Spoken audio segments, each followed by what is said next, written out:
வணக்கம், நான் doctor J Vignesh Shankar. சில கழுகுகள் ரொம்ப தூரம் பறந்து ஒரு புது தீவுக்கு வராங்க. அந்த தீவுல பாத்தீங்கன்னா மனிதர்களுடைய நடமாட்டமே இல்லைங்க. வேற எந்த மிருகங்களும் அந்த தீவுக்குள்ள கிடையாது. இந்த கழுகுகளுக்கு அது ரொம்ப கம்ஃபர்டபுளா இருந்ததுங்க. இன்னும் சொல்லணும் அப்படின்னா, அந்த கழுகுகள் இரைக்காக பறந்து திரிந்து அலைய வேண்டிய அவசியம் கூட கிடையாதுங்க.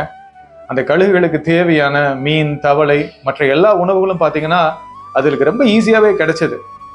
அந்த கழுகுகள் சில நாட்கள், வாரங்கள், மாதங்கள் தரையிலேயே வாழ ஆரம்பிச்சதுங்க. பறக்கவே தேவை கிடையாது. ஏன்னா அதுகளுக்கு தேவையான உணவுகள் எல்லாமே தரையிலே கிடைச்சிட்டு இருந்ததுங்க. அந்த தீவுக்குள்ள வேற எந்த மிருகங்களும் இந்த கழுகுகளை அட்டாக் பண்ணாதனால இந்த கழுகுகள் எல்லாம் பாத்தீங்கன்னா சோம்பேறித்தனமா எங்கேயும் பறக்காம தரையிலே வாழ ஆரம்பிச்சாங்க. அப்ப அந்த கூட்டத்துல இருக்கிற ஒரு கழுகு மற்ற கழுகுகளை கூப்பிட்டு ஒரு விஷயத்த சொல்லுச்சுங்க. நம்ம பல மாதங்களா வேற எங்கேயும் பறக்காம இதே இடத்துல தரையில வாழ்ந்துகிட்டு இருக்கோம்.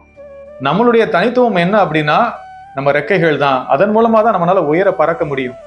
இப்ப பல மாதங்கள் நம்ம பறக்காததுனால நம்ம ரெக்கைகள் எல்லாம் ரொம்ப வீக் ஆயிடுச்சு. இது ரொம்ப ஆபத்தானது. நாளைக்கு ஏதாவது ஒரு பேராபத்து வரும்போது அந்த நேரத்துல நம்மளால பறக்க முடியாத ஒரு சூழ்நிலை வந்துருச்சு அப்படின்னா நம்ம உயிருக்கே ஆபத்து வந்துடும். அதனால வாங்க நம்ம எல்லாரும் ஏதாவது ஒரு காட்டுக்குள்ள போயிடுவோம். காட்டுக்கு போனோம் அப்படின்னா அங்க ஏதாவது விலங்குகள் நம்மளை விரட்டும். அதன் மூலமா நம்ம பறக்க ஆரம்பிப்போம். நம்ம ரெக்கைகளுக்கு அது ஸ்ட்ரென்த் கொடுக்கும். அதே மாதிரி உணவுக்காக இந்த பக்கம் அந்த பக்கம் நம்ம அலைஞ்சு திரிவோம். இதெல்லாமே நமக்கு மன உறுதியை கொடுக்கும்.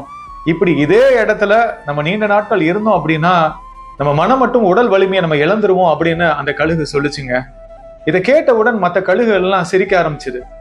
எதற்கு தேவையெல்லாம் நீ சிந்திக்கிற? நம்ம இவ்வளவு சந்தோஷமா இங்க வாழ்ந்துகிட்டு இருக்கோம். நம்ம எதற்காக இந்த பக்கமா அந்த பக்கமா அலையணும்? நமக்கான உணவுகள் எல்லாம் இங்கேயே நமக்கு கிடைக்குது. நமக்கு எந்த ஆபத்தும் வரப்போறது கிடையாது. அதனால நம்ம பறக்கணுங்கிற அவசியம் கூட தேவை கிடையாது. நீ தேவையில்லாம சிந்திச்சுக்கிட்டு இருக்க அப்படின்னு சொன்னவுடன் அந்த ஒரு கழுகு மட்டும் இல்ல, நான் இந்த இடத்துல வாழ போறது கிடையாது அப்படின்னு சொல்லிட்டு கஷ்டப்பட்டு அது அந்த இடத்த விட்டு பறந்து போயிடுச்சுங்க. சில நாட்கள் கழித்து ஒரு பெரிய கப்பல் அந்த தீவுக்குள்ள வருதுங்க.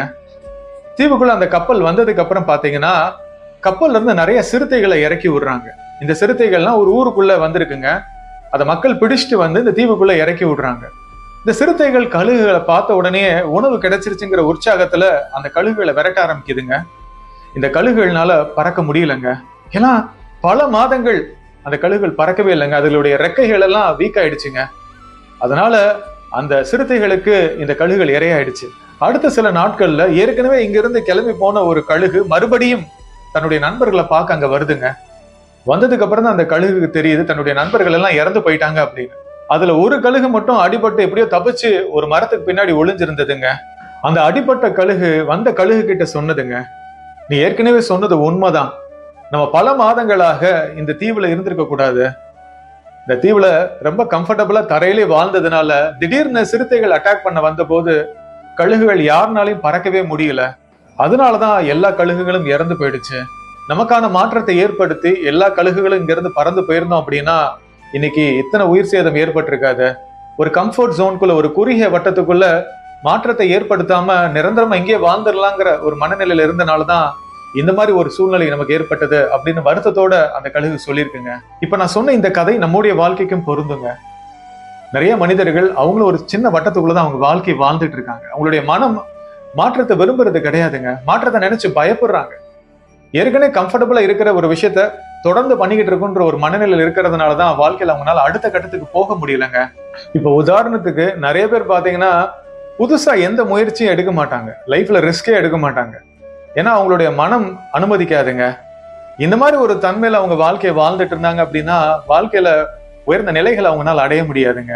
ஆனா பிரபஞ்சம் என்ன தெரியுமா பண்ணுது? வாழ்க்கையில சவால்களை கொடுப்பதன் மூலமாக நம்மள அடுத்த கட்டத்திற்கு போவதற்கு அது தயார் பண்ணுதுங்க. அதனால உங்க வாழ்க்கையில எப்பேற்பட்ட சூழ்நிலைகள் வந்தாலும் சரிங்க, திறந்த மனநிலையோட விழிப்புணர்வோட உங்க வாழ்க்கையை வாழுங்க. உங்க வாழ்க்கையில உங்களுக்கு ஏற்படுற மாற்றம் உங்களை அடுத்த கட்டத்துக்கு கூட்டிட்டு போகும் அப்படிங்கிற நம்பிக்கை மட்டும் இழந்துடாதீங்க.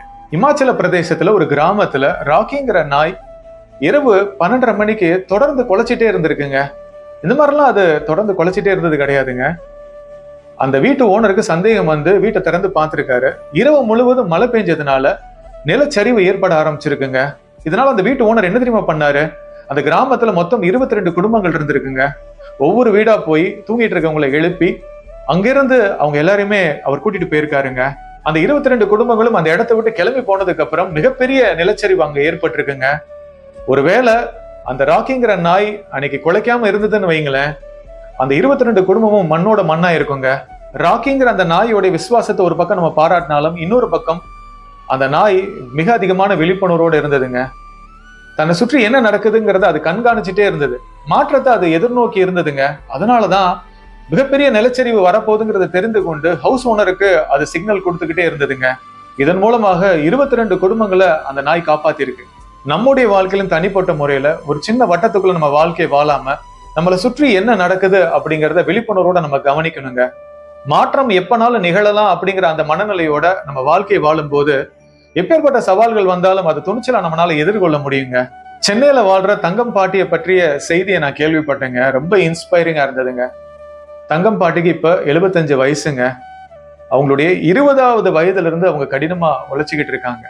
குறிப்பா பாத்தீங்கன்னா இளம் வயதுல அவங்களுடைய கணவர் அவங்க இழந்துட்டாங்க. பிள்ளைகளை வளர்ப்பதற்காக கடினமா அவங்க உழைச்சிருக்காங்க. இப்ப அவங்களுக்கு 75 வயசுங்க. அதிகாலை 2 மணிக்கெல்லாம் தங்கம் பாட்டி எந்திரிச்சிடுறாங்க. அதுக்கப்புறம் என்ன பண்றாங்கன்னா 10 கிலோமீட்டர் பயணம் பண்ணி போய் ஒரு ட்ரை சைக்கிள்ல பால் பாக்கெட் ஒவ்வொரு வீடா போய் போட்டுக்கிட்டு இருக்காங்க. பொதுவா 75 வயசுல எல்லாருமே பாத்தீங்கன்னா மன ரீதியா உடல் ரீதியா ரொம்ப வீக்கா இருப்பாங்க. ஆனா தங்கம் பாட்டி அப்படி கிடையாதுங்க.